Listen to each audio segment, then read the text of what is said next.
Four, three, two, one, and glow. Welcome to another edition of Colored Only Conversations, where we are taking the best that we have in people committed to elevating the conversation and related to different fields and variations and seeing what they're bringing to the table. So, today on our Colored Only Conversation, we have author, cultural activist, and awareness expert. We have an educator, excuse me, Ron Mack. But we are so you know what I'm wondering what he is bringing to the table because it seems to me I want to get your guesses, but it seems to me it would have to be some Ron Mac and cheese, some return of the mac and cheese, maybe. Maybe he's bringing that to the table. Okay, so what am I bringing to the table today? I am bringing to the table a recipe which you will be able to download, of course, through my website, coloredonlycafe.com. I'm bringing to the table jollof rice. That's right, baby. I have an event tomorrow.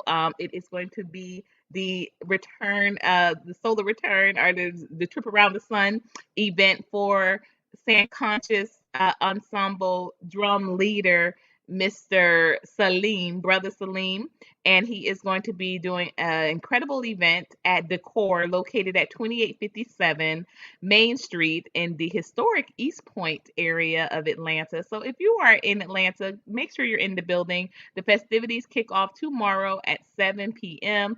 Hey, Africa! Oh, y'all coming in here today? Oh, y'all want to see this? Y'all want to hear this? Y'all want to be a part of this colored conversation? Don't worry, it is coming up shortly. Let me make sure. Man, Ron, you might want to make sure as well your device is on mute. Yes, because these mics pick up everything, and if someone's calling, it will be definitely perfect. It will be interrupted. It's funny how things will make you lose your train of thoughts. But excuse me one moment, I do have to respond to this message, y'all. And then when we come right back, when we return, we're going to be talking to none other than Brother Ron Mack to see what he is bringing to the table to this colored conversation today. I do have to take this brief call. Y'all know I am very excited, looking to close finally on that property and making that move soon. So, yes, so this is an update. So I need to just take this call really quick and then I'll be right back on with everybody.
Welcome. Welcome, Brother Ron Mack. So let me ask you, first and foremost, I want to thank you for taking time out of your day and especially as time out of your vacation to spend it with us here at Glow Nation and the Colored Only community. As you all know, we are streaming through multiple platforms, including the website coloredonlycafe.com. Make sure you all are getting into this great knowledge because we are going to be dropping off and only going to be available for the rest of the conversation through oh my gosh, another important call. I am it's a lot going on with this property today, Brother Mac. One moment. Okay, no problem.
There we go. There we go. There we go.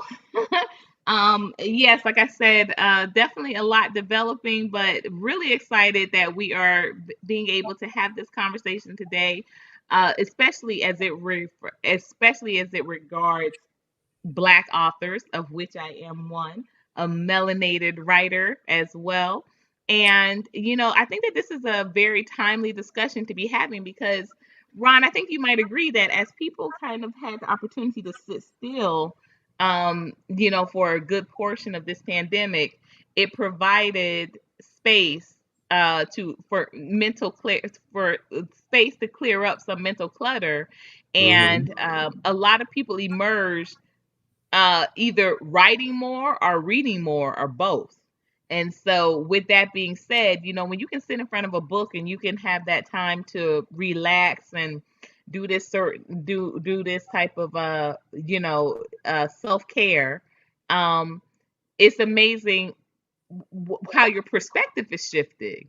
Your perspective is shifted. So this gives way, I think, which is a great segue into this discussion today with you Hmm. about why there was such a campaign, a violent campaign to keep us enslaved and from reading.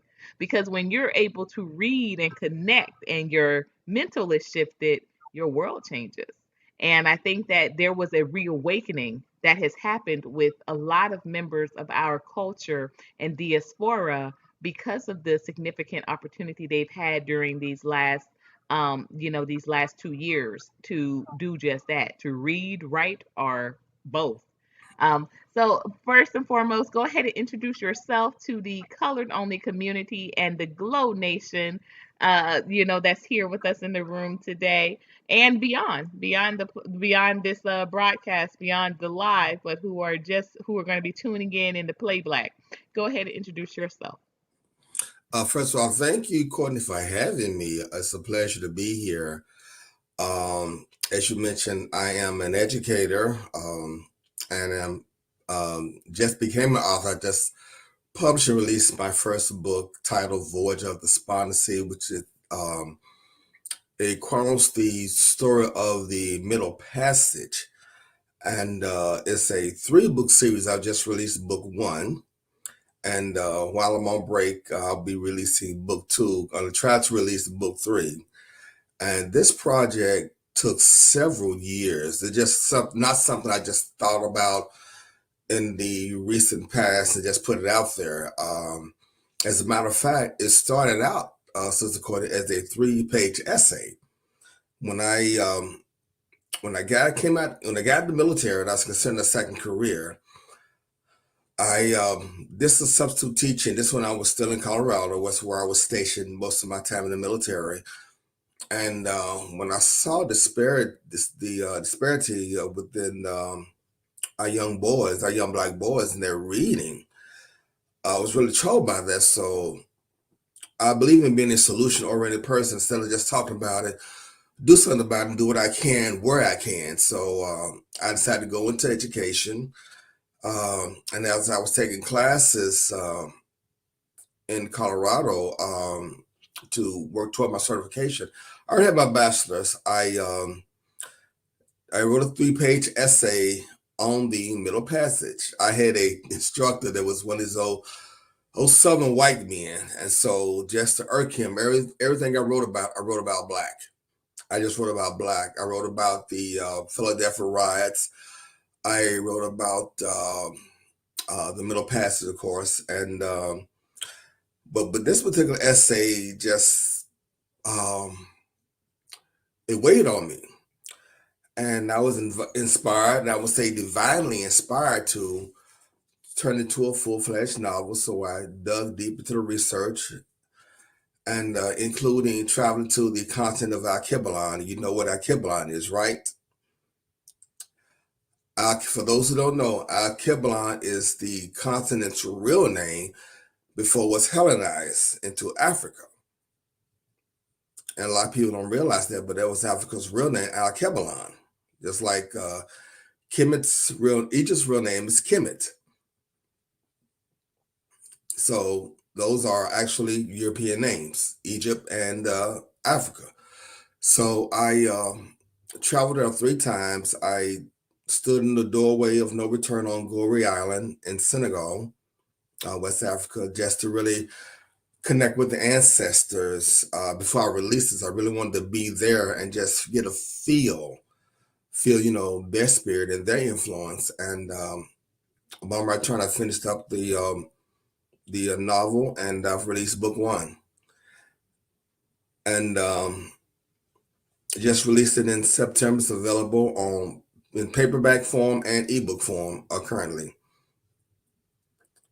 and that's pretty much it. I do a 72 PowerPoint presentation titled Africa, the Bible, and You, where I use the scriptures to prove without a doubt that we are the true children of Israel. And the thing of it is that when we read the scriptures, I know everybody doesn't believe what I believe, and that's fine. But what I see is that we read the scriptures because of the indoctrination of our people and the effect of the past 400 or 500 years of slavery colonization. We don't see what's right in front of us. There's so much that's right in front of us, even in the scripture, but we read it with blinders on. We can't even see what's there. It's like reading a book in a dark room with sunglasses on, but if you take the glasses off and cut the light on, you'll see what's there.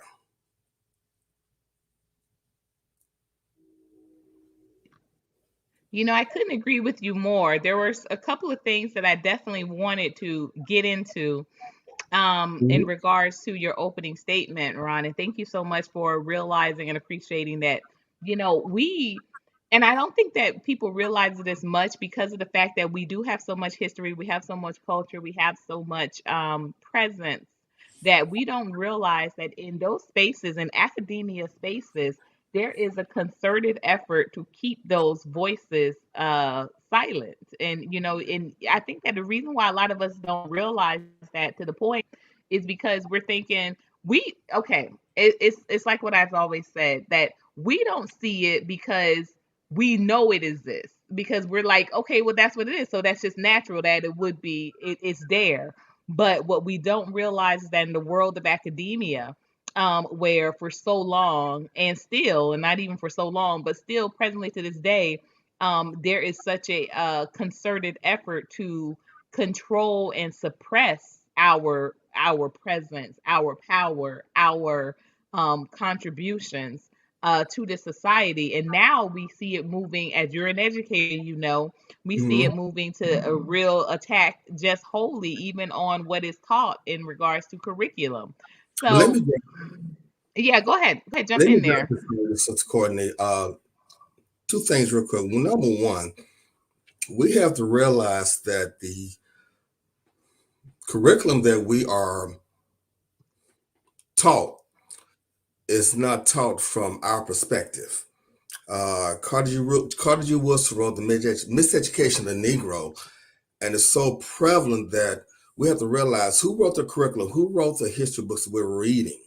Who wrote all of this, that the curriculum that we're studying, and our children are studying in their schools. And then you look at the media, for example, look at the movies that talk about Egypt. They don't betray us. So we have to take it upon ourselves to dig a little deeper and look at things with a third eye. Okay, if Egypt is in the connected to the largest desert in the world, the Sahara Desert. Sahara Desert is the size of the United States. The average temperature is 117 degrees. The people who originated from there had to have melanin in their skin to not only survive but thrive in that climate. So that's what I'm talking about. But see, the books that our children are reading, they're not reading that. They're not seeing that. They're seeing these light skinned Egyptians and so forth and so on. But if you've ever been there, and I have been there, I was there in 2017, I think it was. No, I take it back. 2019. I traveled with Brother Derek Boltzmann and a delegation of about 100 people from across the country. And you see the actual features. They look like you and me. But see, they don't want our children to know that. And the best way to deny a people their greatness is to deny them their true history. If all our children are reading about and hearing about it that they come from slaves, so what are they going to think about themselves? But as you and I know, that's not even a small part of our history. That only interrupted our history. They're not taught that African people were here long before there was any Europeans. You got Bubakari II, the big brother of Mansa Musa. They talk about Mansa Musa, but then talk about Abubakar II. In 1310, he sent 250 ships, and in 1311, he sent 2,500 ships, of which he was on, and left the kingdom to Mansa Musa, the kingdom of Mali to Mansa Musa. They're not talking about the Yamasi, the Native American tribes here in Georgia, who were actually African, the most fierce tribes of the 11 tribes of Georgia. See, my students know this. My students are learning it because I'm teaching it to them. But in the average public school system, they're not taught this. And the reason why we get the pushback, because the fear, and number two, the fear of it, Sister Court, is that we will come to the true knowledge of self and take our rightful place in this world as the rulers of this world, as we once were. Uh, absolutely agreed. Someone asked me just this morning, Brother Ron. I was on a really good exchange regarding. I was asked to weigh in on this whole, which I usually don't get involved with celebrity gossip and drama and that sort of thing. But I was asked to weigh in about the Megan Good and Devin Franklin divorcing, and uh, so anyway, the conversation went like this because long story short, because I spoke about why my own marriage didn't work. That was the question. They were like, if you have, if you know that this exists or this is common as far as Mhm. some of the pitfalls of relationship, how come you weren't able to save your own marriage? And I said, until a person values themselves, they Hello. can't value what someone else is doing. They can't value what someone else is bringing to it. No, my husband wasn't a beater, a cheater, and none of that. But until I valued me, until I realized my purpose, who I was, who God intended me to be, I couldn't appreciate what this man was doing or wasn't doing. So I said so many times people do assume that had I had all this knowledge, I could have stayed in a relationship. But au contraire, mon frere, perhaps if I would have had all this knowledge, I wouldn't have gotten involved in a relationship. Hello. You know. I, Troy, Sister Troy just wrote a book. I can't think of the title, but she asked me to contribute to it. And I'm both divorcee myself. And one of the things I learned from my experience that alludes to that, touching on what you said, you have to learn to love yourself first before you can love anybody else. Because if it you love yourself that's it. first, you're not gonna take the mess that someone else is bringing. Because and if you you don't and you have may not any be able to recognize the gift that they're bringing either. love, That's that part also. That's that part also, because I don't know, because I'm not even giving it to myself. So how can I recognize when what someone is giving to me? It's mhm. like I heard in the dads, and not to cut you off, and I'm gonna let Sure. you get back to it, but I mean I heard in the dads before about people, they always say in regards to Africa, how come they don't realize that that their resources are so valuable. And I said that's where I'm saying in regards to relationships, it's the same way. When it's something that's commonplace to you, you may not realize the value of it. I'm from Daytona Beach, and it's funny that I went to school with Vince Carter. I'm from Daytona Beach, right? I was born in Daytona Beach. I grew up in Philly, but Mhm. born in Daytona Beach. And people would always ask, "Oh my gosh, how did you went to school with basically like one of the best players in the NBA, what have you?" And I said, "Well, to us, he was just Vince, like he But see, became Insanity later, you let me know." let Uh, me stop you for a minute. See, that's the yes. problem. We focus so much attention on what I call mess. Get into it. Get into it. Tell We me a little bit more about that, Ron focus so Mack. much attention on things that are so irrelevant. Okay, Okay, Devin Franklin, Megan Good getting a divorce. What relevance does that have in my life and my cause and my mission? You understand what I'm saying? We focus too I much attention to me. Now, this is just me. right, right. People, we focus too much attention on things that don't matter. Things that don't matter. Okay. Um, okay, so you went to school with Vince Carter. So what? Marvin Gaye from my hometown. I went to school with his cousins. We grew up in the same project. So what? You know, that's as far as I'm concerned, that's irrelevant. Um, It one thing is. It is. that I read a lot of I read a lot of books about people who have overcome obstacles. You know, people like Steve Harvey, people like Tyler Perry, people like Bishop T.D. Jakes, uh, Chris Gardner. You know, Mhm. the gentleman that Will Smith portrayed in The Yeah, Pursuit the of Happiness. pursuit of happiness. Yeah. You know, Yes. they don't waste their time on mess. Hmm. You know, they I focus on agree.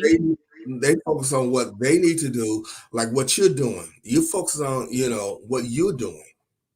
I looked Hmm. at some of the things that Right. you are telling me, and you got something to do. You have a plan. You have a I do. mission. How does I sure do. Devin Franklin and Megan Good? Uh, what relevancy does it have with what Courtney Omega is doing with her cause, with her mission, with her gift? I think that what That's people do, it's a it's a because what we are is, I think, as a culture, I don't want to say we like you and I, but I think mm-hmm, we as a culture, we're so used to escapism, you know, that this gives us an idea. Like, I literally, I'm a, as you know, I'm a writer as well, and I'm writing a something. It's a series, and you know, things will come to fruition a whole lot more clear with a whole lot more clarity soon. But mm-hmm, basically, it's kind of like, it is like a scripted reality show, but it's like regular people. So the first couple of networks that we approached with it, they were like, why would people watch this? Like, these are just normal people. These aren't celebrities, so it's not like reality show, right? But why would people watch this? And I told them point blank. Actually, it was Fox Soul was one of the networks I told this to.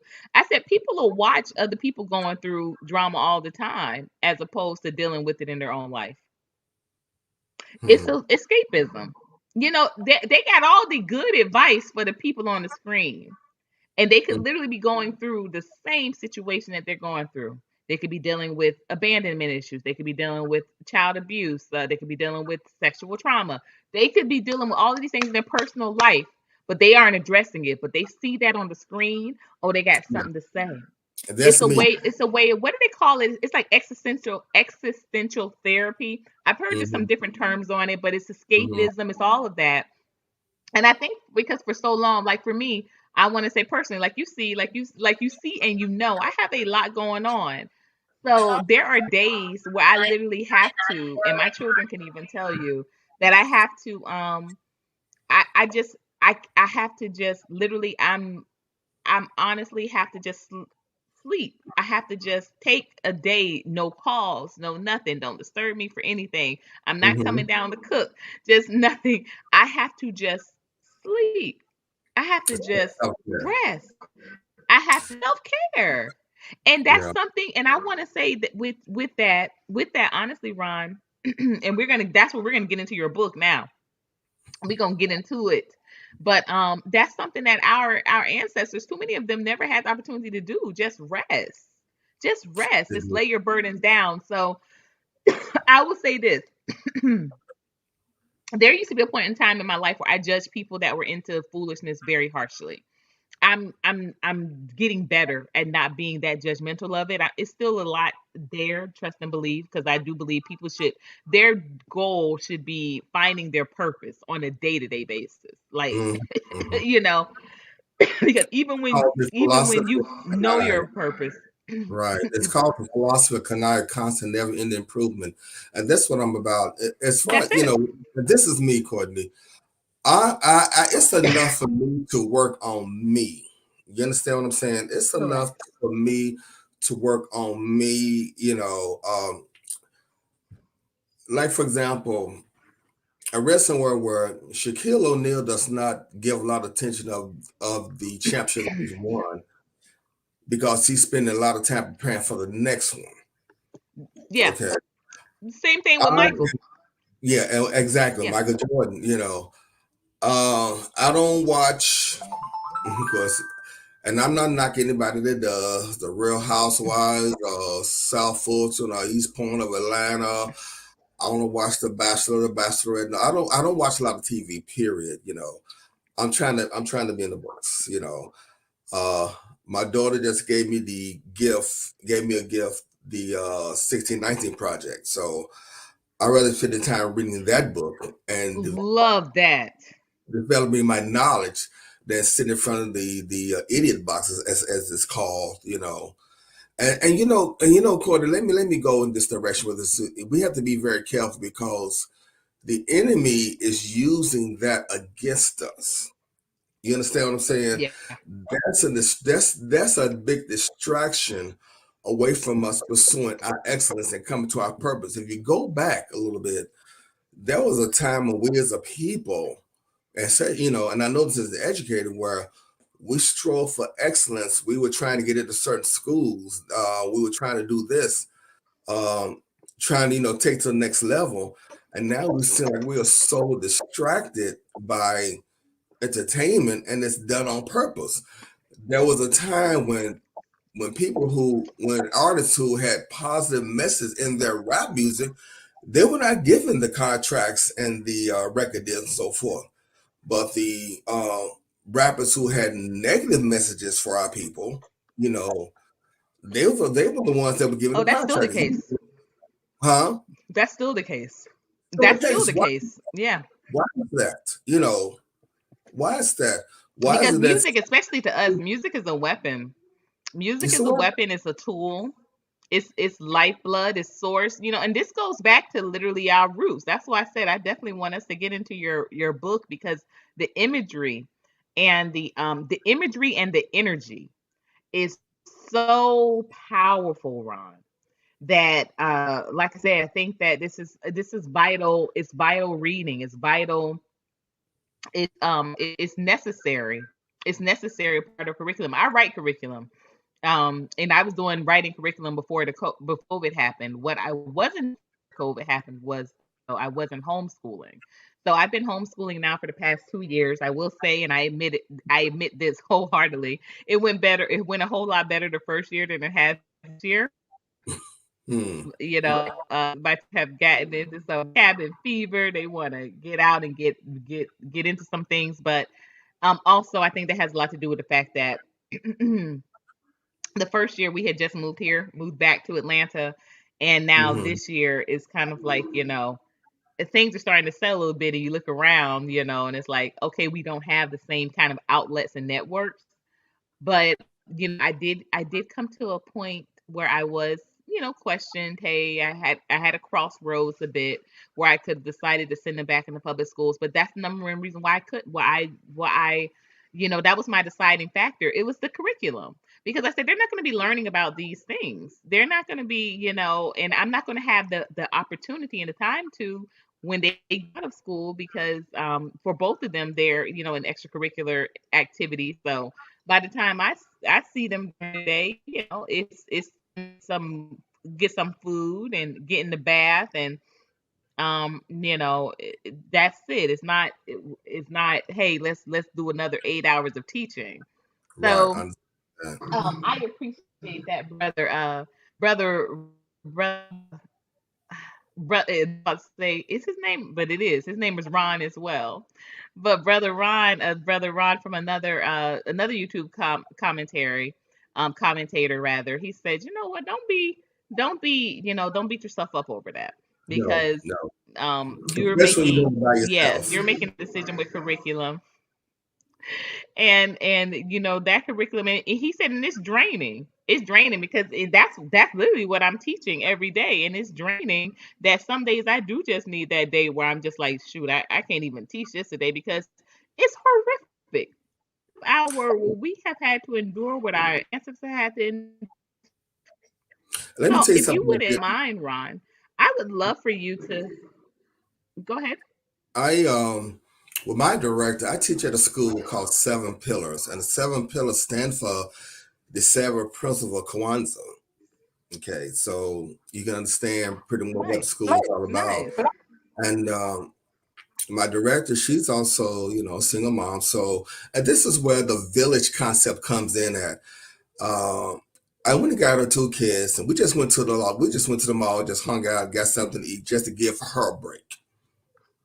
You Hmm. know, just to give, Hmm. and that's where the village concept comes in. That if somebody sees that, you may need a break from your children, come and get your children, take them, and just do something with them. Give you some time to yourself. But I'm gonna leave it at that. But that's something that we used to do so much. The village concept we've gotten away from. It's like the more we've moved away from. I'm trying to find the proper words to say this. For lack of better terms, called our original selves. Um, the less we seem to be connected with each other, and I'll leave it at that. What was your next question? I wanted to. We're moving. So this is such a rich conversation. I'm loving it, and we're moving through so much dialogue. I only wanted to present this opportunity for you to read a passage from your book. Absolutely. I'm really loving it. Really loving the energy. I think we have some great dialogue going on here, and it's going to be the basis of an awesome relationship for us to continue to build and continue to engage and some opportunities for both of us as writers, as educators. I'm no longer. I may say I may no longer teach for a school system, but I'm a lifelong educator. I can't help it. Both of my parents were educators before they became social workers. My grandmother was a principal before she was a politician. And I was in education um, before becoming the colored only cafe owner. I Mhm. was an educator. I started out teaching at Girls High in Philadelphia, and by the time I made it back down to Florida, I was no longer teaching, of course, but I'd never stopped wanting to educate, and definitely um, engage with students and with youth through an educational component, as I do believe that's just so necessary. Like you said, that's the village concept. That Mhm. just like the adage also says, a community that does not embrace their youth will suffer their village being burnt down by the youth the village. Oh yes, um, and we see that happening. for a long time, I would get thrown in. I would get thrown into like stuff with the youth, and I'd be like, "Why does that keep happening? I don't want to do nothing with these things. I don't want to do nothing with these youth because you can't tell them nothing. You can't. But then about 3 years ago, I just started to accept that if that's what I kept falling into, that was a part of my purpose. So that was a part of my purpose. I love being a mom and I love but being, like I said, in certain dynamics, I just I didn't want the responsibility of being a teacher. I really didn't. But like I said, because of the fact I kept getting thrown into these scenarios, I said, okay, It's funny to all say. right, I It's gotta funny to stop say that resisting. because it's funny to say that because all all of my teaching career, I've always been in the trenches. Okay, I've Mm, always and by choice, pretty much. I've taught mostly at alternative school. I've taught at juvenile detention center because I felt that that's what the need was, and my objective. If I could just have an impact on one life, that's one life that may I can divert from the system, one life that I can help this person find their purpose. One one youth, one young man and one young woman that can see their value. Okay, because maybe as a child growing up, their value was not instilled in them, and maybe that has a lot to do with why they are the way they are, you know. And a part of that is in part imparting the true knowledge of self on them. I remember I was part Yeah. of a program called Real Men Read. I'm sure you're familiar with that. And before we even get into the Yeah. story, the group that I was with, I would drop a little bit of knowledge about the true ancestry, like telling the children that the ancient Egyptians look like them. You should see their faces light up, Hmm. because it's something they're not really taught. But all of my, pretty much all of my teacher career, I've been in the trenches, and I got the wounds to prove Mm. it. I Mhm. got the injuries to prove it. Yes. I hear you there. I hear you there. And a lot of wounds that I think that's a reason to just be wholly honest with you, Ron. Um, Hmm. that's a lot of the reasons why I fear going back into teaching in a traditional sense because my feelings just got hurt on a daily basis, and it was like you said, it's scarring that you can't see, but definitely, my feelings got hurt. I'm a What do sensitive you mean by soul. your feelings got hurt? If you don't mind me asking, what do you mean by your feelings got hurt? Oh my gosh. So my first year teaching at Girls High in Philadelphia, a student of mine became it became a I became aware. Another student, I had a dance team, and one of the members of my dance team informed me that another member who had stopped kind of explicably coming to dance practice, she was pregnant from her boyfriend, and it was the pregnant this time going to keep it. And he You're gonna was he break was me, Sister 26. Courtney. She was 14. He was 26. Yes, and she You was kind of broke up. 14. And so, Uh, oh, I broke up. Can you hear me now? I can hear you now. I think I heard you say that she was 14 and he was 26 and he got her pregnant. Yeah, and it was her third time. It's going to keep it this time. She had told the other student. So I talked to the girl's mother, and I, kind of learned through the grapevine it did not go well. The girl's mom she's one of these she was from one of the islands, like she was Jamaican, or it did not go well. Hmm. And coming up on the last day of school, now I didn't hear anything about maybe about a month or so, but approaching on the last day of school, the security guard actually overheard the girls. They were plotting to fight me, and one of them, uh, her plan was, she said, "Well, we can't be caught with no like razor or nothing, so I'm gonna push her into the glass, and we gonna take some of the glass." Wow. Like they were going to give me the business. And Mm. interestingly enough, the person who told me was the one who was leading the, the efforts Oh, to wow. avenge her friend, but she was the one that told me. And so I was actually escorted off of school property. I had to be escorted off of school property that morning, and I was because a teacher getting escorted off of school property. I never returned to school, and so there were a lot of just things floating around. I ended up going to teach at another high school that year, the next year rather. But I didn't return back to that school, and I'm talking about, these were girls that I loved. These were girls that, like you said, I had fed. These were girls that I given them rides home. My ex-husband, because I didn't drive, but my ex-husband, we would take them home when they would be left out in the cold. This is Philly. They'd be left out of their parents or their grandma supposed to pick them up, but they couldn't. These were kids that I didn't even have lunch money, to go get some lunch, because Girls High was right across the street from like all of these little, y'all know, these good eating spots in these cities.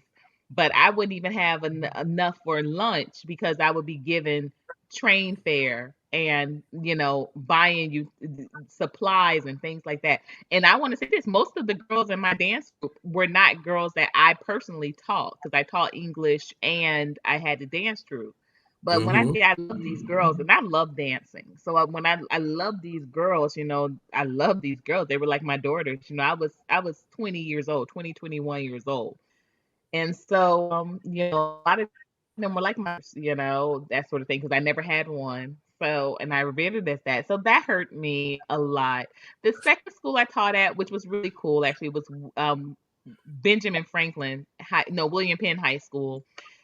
Definitely a great experience there, but it was all dance. I didn't do any English teaching. It was just all dance, and it just wasn't. And because I'm a lover of words, it wasn't the same type of connection. I liked having both sides of it. Mm-hmm. But it taught for all of 3 years in Italy. And I decided from those 3 years, I said I wasn't going to do it no more. I Let me wasn't going. I let, wasn't can going I to ask, teach in the traditional sense. let me ask you a question. The young lady that brought to your attention what was going to happen, why did she bring that to your attention? Did she bring it to your attention as a warning, or did she say you we going to get you like that kind of thing? How did she bring it to you? I'm No, no, just curious. no. The young lady didn't tell me. I'm saying the young lady that brought the fact that her friend had gotten impregnated by the boyfriend. She was the one leading the ring. The person that informed that they were going to jump me was the security guard. The security guard happened to be in the Oh, bathroom I at the heard the same conversation. time. Two of the girls were, Oh, and it was okay. five of them that were going to jump me. It was five of them that were going to jump me, but two of the girls were in there, including the ringleader, who was the sister, the little sister that originally had told me, had tipped me off about her friend, who was a former dance student of mine, about her being pregnant. And the reason why she was telling me, because she said this time, she said she's gonna keep it. And I was just like, wow. Well, I mean, at that point, I was like, I had no other I had to tell the mom. I had to tell the mom, because um there was a duty that I have, The and I wasn't a parent at the mandated time. reporter. Yes. I had to make her aware, but like I said, I understand that it did not go well. The mom was very physical with the girl, and I think she did force her to terminate the pregnancy. And Mhm. then, to add a little insult to injury, so years later, maybe about 5 years later, I ran into some of my girls. I'm talking about these ladies were like, they were my heart. I was there teaching dance, and I ran into them, and they said, the girl that was leading the ringleader of the planned attack, because that's what it was, a planned assault. She was the school's valedictorian the next year. So Wow.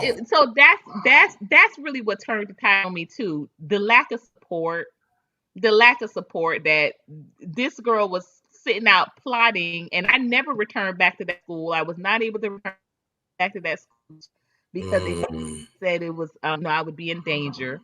But the person that was in danger, the person that even strategized, I can't bring weapons, so we got to push her into the glass, and I'm gonna take the glass. She's the Became valedictorian. She was the valedictorian. she, That's and so yeah. So that's that's, interesting. like I said. So that emotional scarring, because if anybody knows me, uh, and trust me, back then I was a whole lot more. I was not ever into like no drama, but I was a whole lot more naive. But I've always been a very like loving person. Like, I'm not. I don't want to fight. I'm just never. I've never been. I'm the youngest of five. And I Blessed remember are saying the this to my sister peacemakers. once. I said, "You said what?" Blessed are the peacemakers, so, for they shall become the children of God. Oh my gosh. But I used to tell my mom, sister, I feel like I should have to fight people that look like me. Like, I feel like I should. What Kumo D said, I never See, ever ran from the Ku Klux Klan, and I shouldn't have to run from a black man, because that's self see, destruction.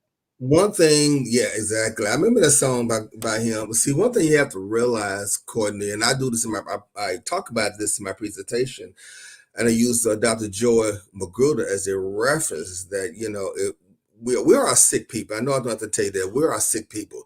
Slavery and colonization did two things to us. It taught us to hate ourselves and taught us to hate each other.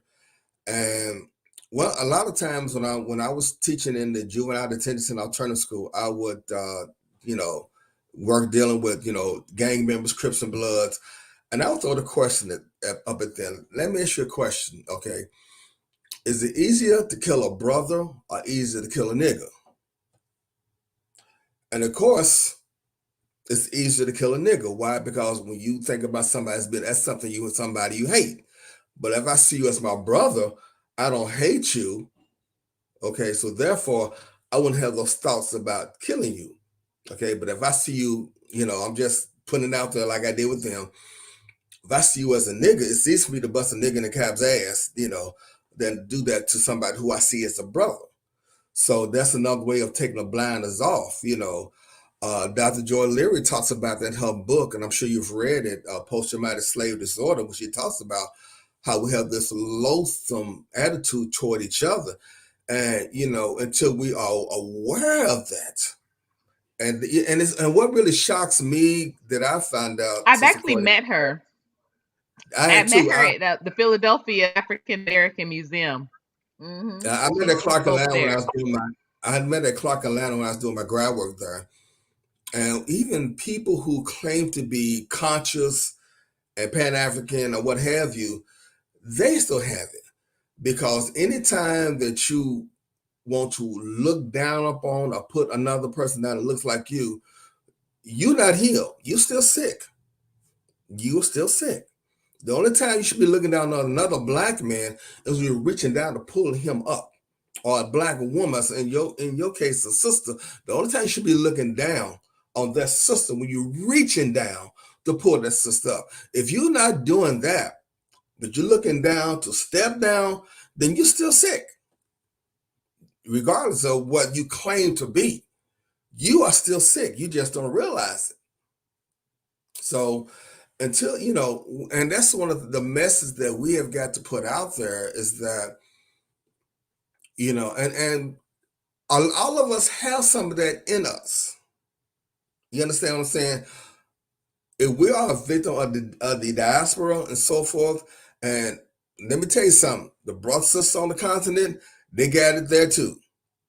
Some even worse than we got, a lot worse than we have it here. Because remember, they were colonized. The only country was not colonized Ethiopia. And there's a spiritual reason behind that. That's for the presentation. You have to come to the presentation to understand why that is. But that's one thing that we have to be aware of is the sickness that is us. Okay. And until we're aware of that, you know, if you one thing I say is that if you don't know you're sick, you're not gonna get well. You got to know that you're sick. If you got a cold, you know you got a cold, you're gonna take some medicine to get well.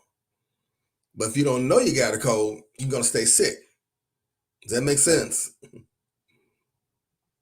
And that's where we are.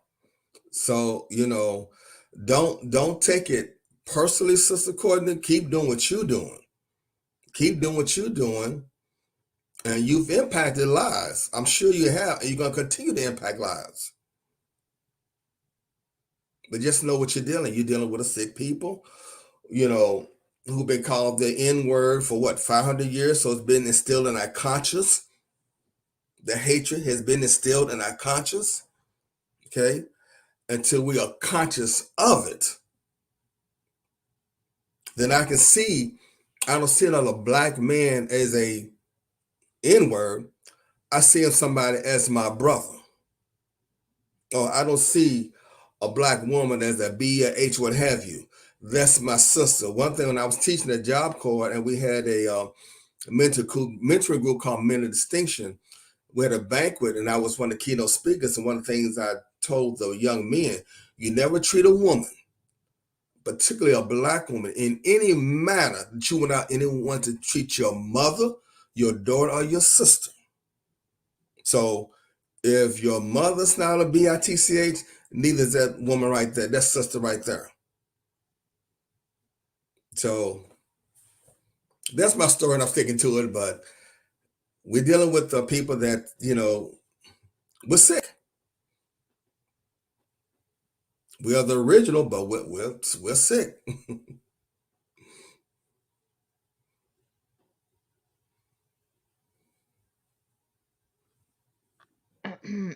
Like you said, not only do we that's why I said you are awareness advocate. Not only are we, but too many of us know that we are. Many of us have Breaking up, taught Sister Courtney. self appreciation.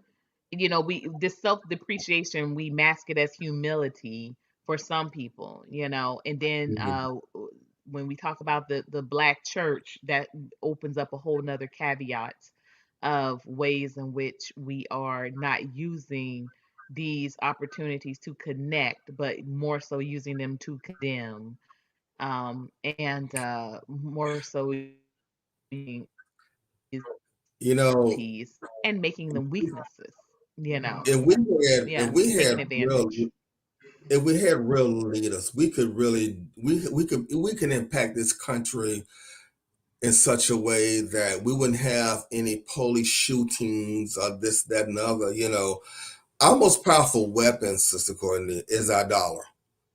Okay, it's worked Yeah. in the past. It's worked recently with what happened at Mizzou, University of Missouri. Okay, I don't want to hear any pretty speeches when something happens. I want a plan of action.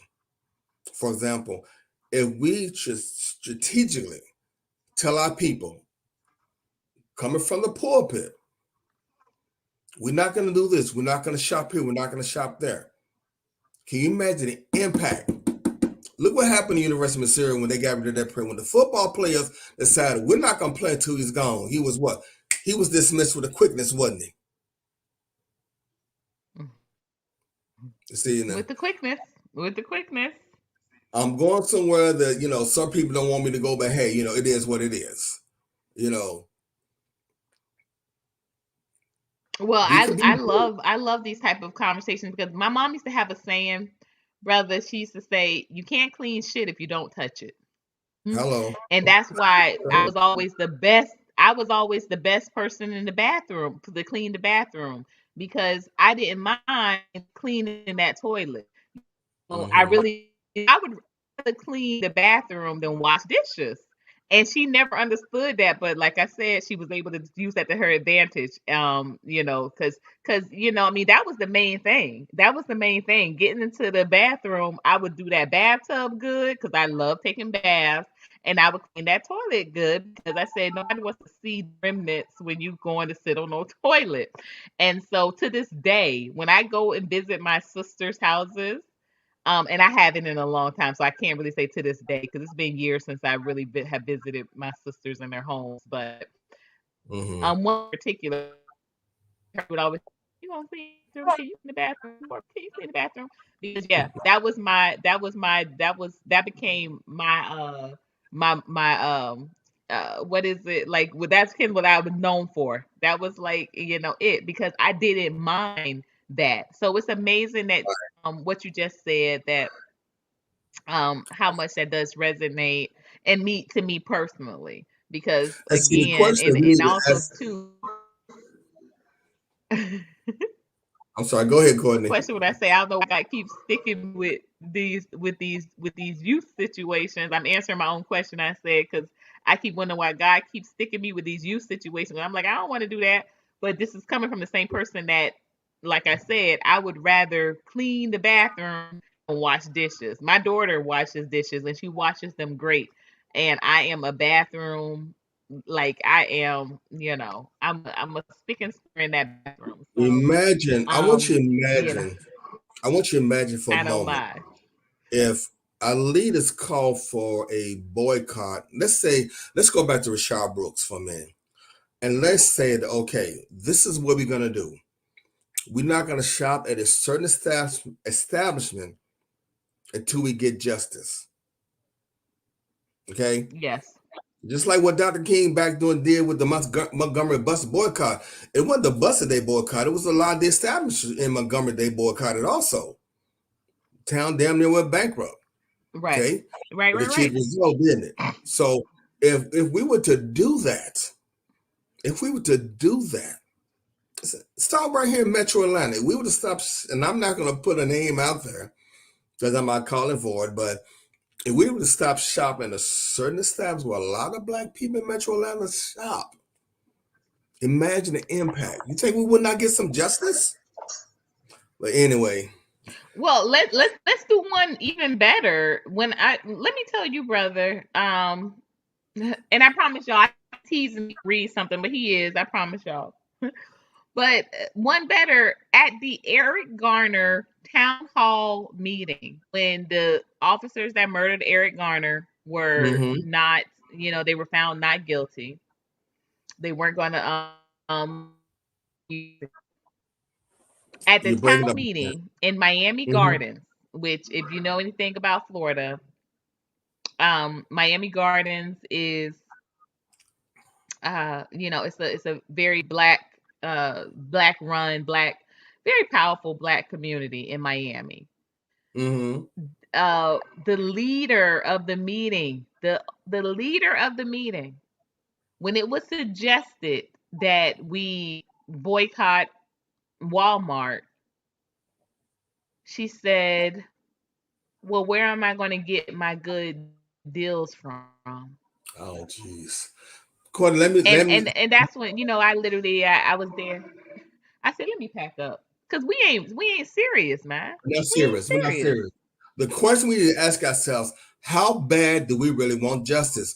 When John Crawford was killed in the Walmart at Dayton, and Yes, Walmart decided not to release yeah. the video until the cops were quit, I didn't shop there for 2 months. I did not step foot Come on the on, parking lot for 2 months. You hear come me? on, And I tried to come pull on. off do it, but I was not a leader. I did not have influence in the black community. So who's going to follow Ron Mack? But you know what? I was a lone revolutionary, and that's what I did not do. And I got proof that I did not shop there.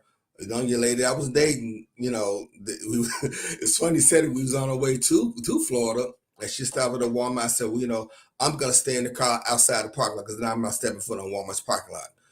I'm not going to finance my Mm-mm. oppression. See, but see, we don't want it bad No, enough. We no. we get the flat And that's screen. what we're doing with rent. That's what we're doing with rent. We're financing our oppression. 60% of rent we pay. First of all, 70% of renters are black people. Mm, And of 70% of renters, 60% goes covering evictions. So, with that being said, if 70% of us are renting, wow. 70% of renters are black. If 60% of our rent is covering evictions, guess who we are paying to evict? We're paying to evict each other. We're paying to evict each other. This One this thing that I this is told my the this students, is the ridiculousness, the hypocrisy. and I teach middle school, and one thing I instilled in their head, and it's not too young for them to know it. When you get on your own, don't you dare rent an apartment. You buy you a house. I don't care if it's a 2-room shack. You buy your Yeah, house, and I explained to them. I explained to them what equity was. I explained to them what right. appreciation was. I explained to them Correct. how the loan goes down after a certain amount of years. So between the equity, the appreciation of the house, and the depreciation of the loan, what have you, how that's money you building wealth. So if you 70% of us are rented, that's wealth we're just throwing down the drain because you are doing nothing but give your money away. If you rent an apartment for 5 years and you rent it 1,600 a month, God knows that's a lot of money. You build nothing. So when you move out of that apartment, get kicked out of the apartment, you got nothing to show for it. You don't, and I'm really concerned greatly with these influencers that are sitting around telling people, well, owning a home ain't for everybody because you got to pay for all of these and I'm and it's that at whatever age you cannot appreciate that it is better to have to figure out how to do some of these things yourself rather than being always able to call on somebody else to do it.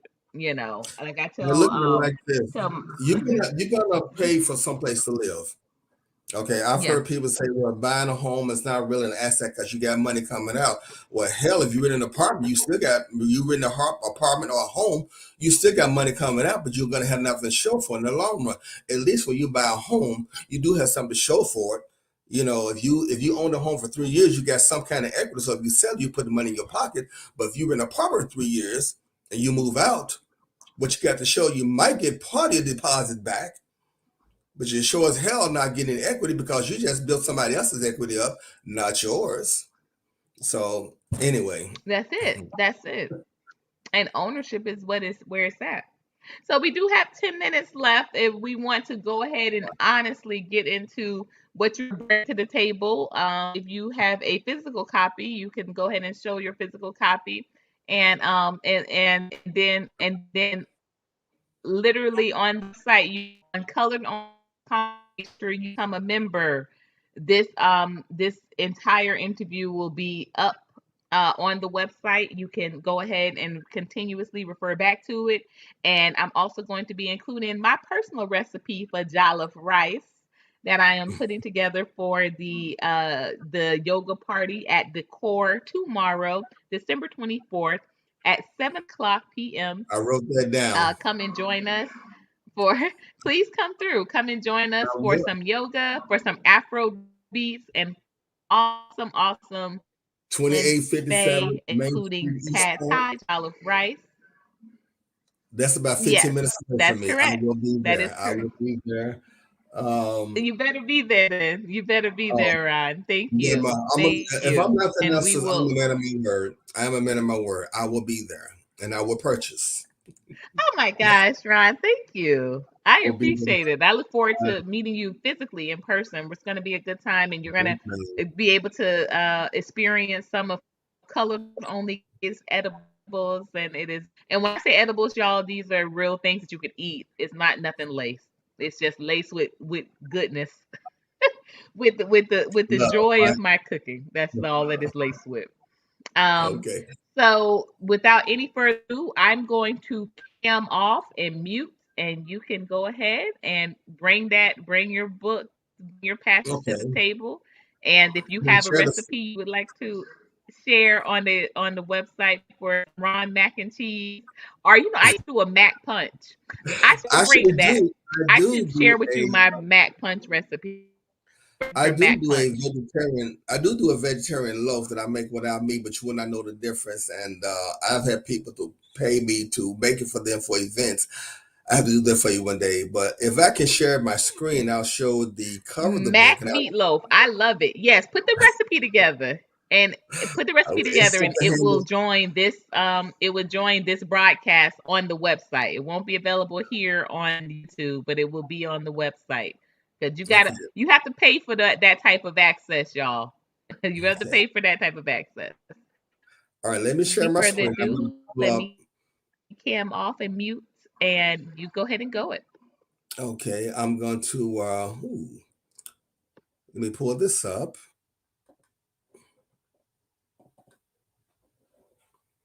And can you see the cover, Sister Courtney?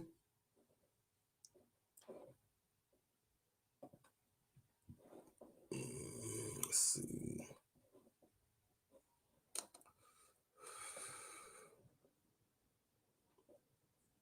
I could not see the cover, but I'm going to go ahead and give you the whole screen. Okay. So I'm going to have to come off of the stage in order to do that. So, but I Oh, couldn't see okay. the cover. No. Okay. I Hold think on. that you can't share your screen, not on this particular, you would have to be hosting it. And you have to share it through Okay. another monitor. They don't Oh, do the traditional like at Zoom, you can share your I screen. see. Okay. Give me just a second then. Yes. So I'm that's gonna why I come. said if you had a physical copy, you could just show I do. the copy.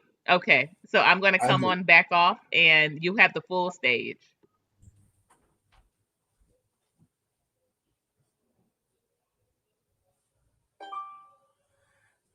New message is received from +1 386 221 2745. Message is following up to get your loan started. Are you available today or tomorrow for a quick call?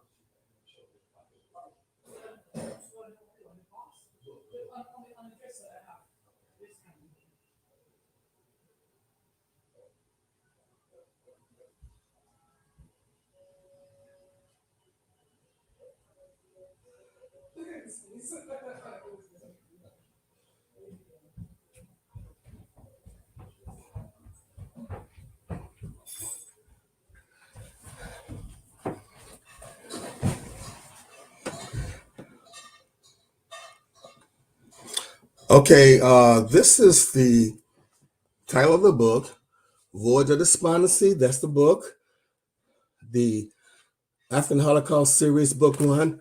And I read your excerpt from it. The young man manages to regain his composure. He ties a handkerchief over his face and proceeds inside the doorway behind the others. The cloth did very little to filter the smell, but the perfume on it makes it just a little more bearable. He hears the cries and moans of the victim inside and is deeply moved by the suffering. The others seem oblivious to what is obvious to him. My God, the horses are kept in better condition than this. At least the stalls are clean. Surely these people have more value than a dumb animal, he thought to himself. Suddenly he steps in something soft and wet that covers the top of his boot. Thinking it to be mud, he wonders how can the traders allow these people to be housed in mud so deep and survive. He then looks down to see, and to his shock and horror, he realizes that it isn't mud, but accumulated human excrement approximately 6 inches deep. What part of his meal that he hadn't digested finds its way to the top. The vomit comes out through his nose and mouth, hits the inside of the cloth, splatters his face, and drips down the front of his shirt.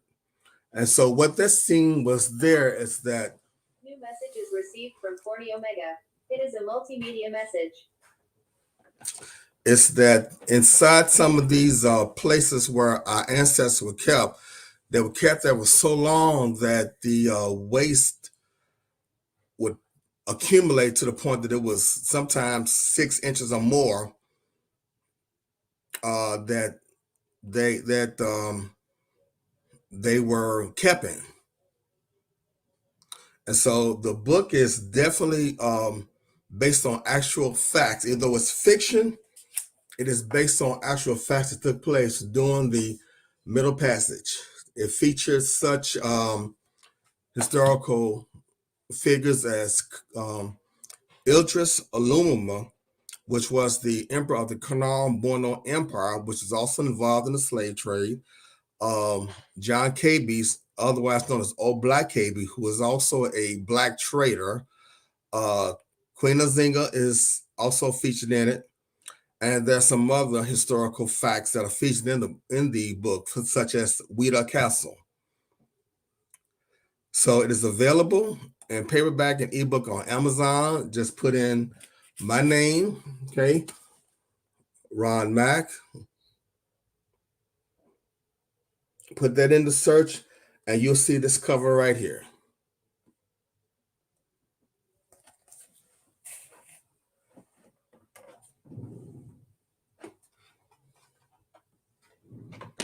And that's pretty much it, Sister Courtney, unless you get any more questions. Well, I want to just thank you once again for coming through and seeing the stage today, sharing this with Glow Nation as well as our colored only community. And as you know, at colored only community, about is what we serve, and what is heavy doses of culture, conversation, and of course cuisine. And we want people to realize that this is not just Black history, this is our history. This is That's why eliminating the component of critical race theory from our curriculum is going to be very destructive and implementing and encouraging in the erasure of the necessity and the significance of these accounts, And you know what's so because bad it's about hard it? again for us to do better if we don't know better. Exactly. Exactly. It's ironic how they push the Holocaust so much to be taught in school, which, truth be told, these people are not the original Jews. They are not the descendant of Abraham. They became Jewish by conversion, not because they are descendant of Abraham, but nonetheless. But there are some schools, like there was a school in Pennsylvania. They wanted to take the teaching of Dr. King and Rosa Parks out of the curriculum. Even one in Tennessee, they had a pushback on it. Yeah. But they wanted to take the teachings Martin because Luther King is your child frat life. brother. Yes. Oldest, coldest, and the boldest. Anyway, but we Come on. got, Come on now. and this is what gave me my thirst for more knowledge of my people, because this is where I learned that these letters are not Greek. Okay, these are Ethiopian and Kemetic letters. You got to realize now, when the Greeks came into Egypt, they stole a lot of knowledge, and claimed as their own. And that's why in Timbuktu, they buried their books so that knowledge would not be stolen. I mean, so much toothpaste came out of Timbuktu using natural salt, natural sugar, and charcoal, not the processed bleach sugar that gives us cavities. And on the continent, and even in some of the Caribbean islands, the sugar cane is used to clean the teeth. And if you can go to the store now, and they put in charcoal in toothpaste now. But over 500 years ago, that's what the people in Timbuktu used to clean their teeth. This is my presentation also.